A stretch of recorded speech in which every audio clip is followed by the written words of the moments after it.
Hi, how's your reading of the Psalms going?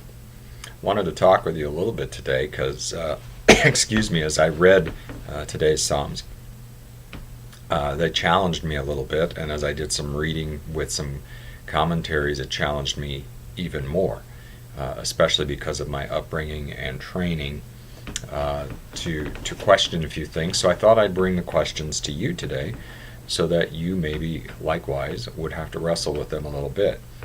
The two Psalms that I'm really focusing on today are Psalm 68 and Psalm 86, which were both in our reading. And the first question is, what kind of a God do you worship? And it struck me because if you think of the church of today as the institution or the organization, it's been shaped by thousands of years of history. And we've had theologians who have systematized all of Scripture so that it all fits together, so that it follows an outline and a plan, and it all makes sense. And that's very helpful. We also had, once the church became an institution in Rome, clerics who began to organize everything. It had to be structured, it had to be clear. Very helpful again. We had, once we entered the Age of Enlightenment, we had the rationalists, because science and reason took over. And while we still wanted to believe in God, now we used God only to answer some questions that we didn't have natural answers for that we now are able to figure out. And so we started to marginalize God a little bit and put him a little further away over on the shelf. So first we've organized him, and now we've kind of put him off to the side, and we call upon him when we have need of him. And we come to the present day where we now, as Christians, with thousands of years of history, have learned certain patterns in our spiritual life and certain ways to think about God. And what I found today is Psalm 68 and Psalm 86 challenge a lot of that thinking. Because the God that we see in these two Psalms is not that organized, structured, limited God that we only call when we're in need kind of God.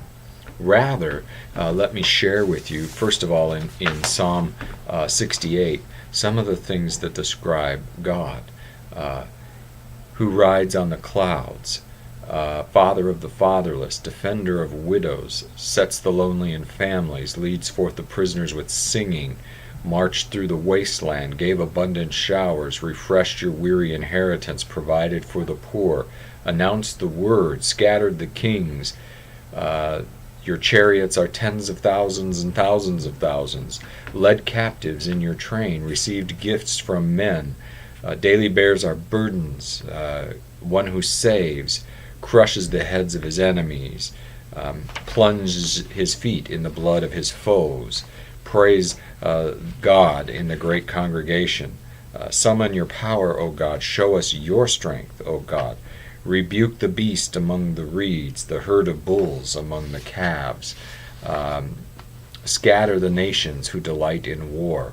Rides the ancient skies above, thunders with mighty voice, whose power is in the skies. I don't hear a limited, organized, kind of on-the-shelf God there. I hear a dynamic, active God, and that's what the Word and the Psalmist today tells us. And then I have to challenge myself, and that's one of my questions, is that the kind of God I worship? And it goes along with Psalm 86, where what I would share with you when we listen to this psalm and look at the words are some of these thoughts. Here's David's prayer, and here are some of the things he says. Hear, O Lord, and answer me.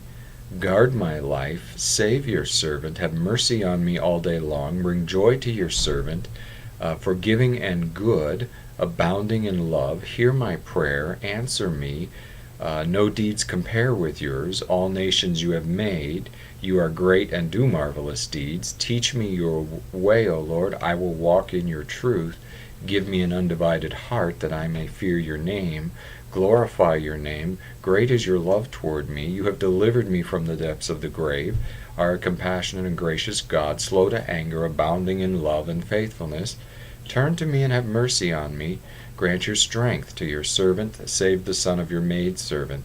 Give me a sign of your goodness. You have helped me and comforted me. And what I realize is this isn't a marginalized God. This isn't a God that science and reason use to fill in the gaps where they aren't able to explain certain things. This isn't, and I heard one commentator say, a foxhole God. In other words, when we are in the depths in the middle of a battle and we are scared to death and sitting in that foxhole, that's when we call upon God. He's not a God that's just out there sometimes when we need him. What I hear the psalmist saying here is, this is a God that I walk with every day. He's with me in the trenches. He's with me wherever I go.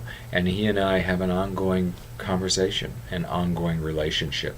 And in all of these psalms, there's this sense that he is an active, intervening God who will do things and who will respond, and in many cases does so in surprising, exciting ways. Is that the kind of faith you have? Is that the kind of faith I have? That's my challenge. Am I making my God too small? Or do I have a God that I worship who is so big that he can do anything, and he does do everything for the good of his people? And he is capable of interceding in ways that I can't even imagine. And not just back then in history, but even today, every day. That's kind of how these Psalms challenged me today as we look at them. James Mallory once wrote, "Most people don't live in the middle of a miracle." And unfortunately, he's right. Most people live in the in-between times. And in those times, as they live their everyday lives, many times they forget God. They don't think they need God.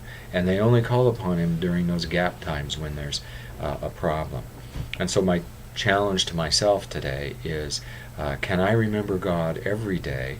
And can I go to him and let him walk with me through all the days of my lives and through the whole of the day, of each and every day, so that he is not marginalized and sitting on the shelf? Because that's the kind of God the psalmist worshipped. That's the God we see in the scriptures. That needs to be the God that's in my heart and in my life. And I pray for that today. God's blessings to you. Have a great day.